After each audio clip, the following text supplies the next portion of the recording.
installing the Kleinn air horns and onboard air compressor with the JL. This is the boxes and then all the equipment needed to do the installation. And also they sent a link for the installation instructions. I'm going to open all the boxes and set out all the parts where they're going to be installed, and then we're going to go from there.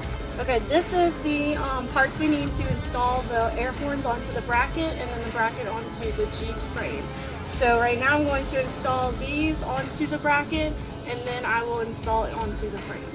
So I've removed the gas tank's plate from right here, passenger front side, and I've installed the air horn bracket, and this is the frame, the new nut and washers, and then I'm about to remove these gas tank skid plate.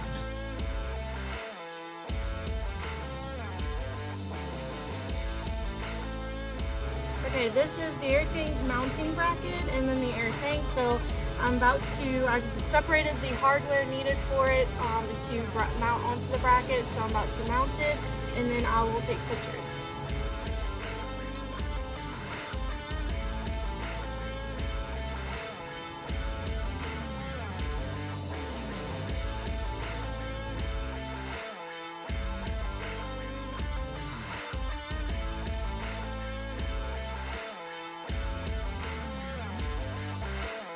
Okay, these are the two threaded holes in the cross member right here to put the adapter bracket on. So that's what I'm about to do. And you're gonna have this facing forward towards the front of the Jeep. Put that up. Bolt those in. Okay, so I put the tank bracket on, and this is the adapter bracket. So the tank bracket is going to sit on top of the adapter bracket, and then you're going to put bolts and screws, or bolts and nuts in it. And I did it without the tank because it's really heavy if you put the tank on and then put this on.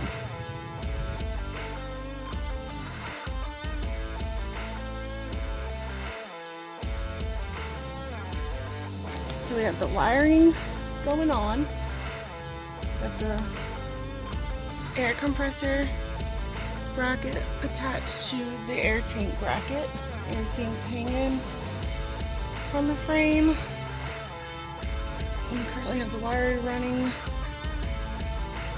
this box.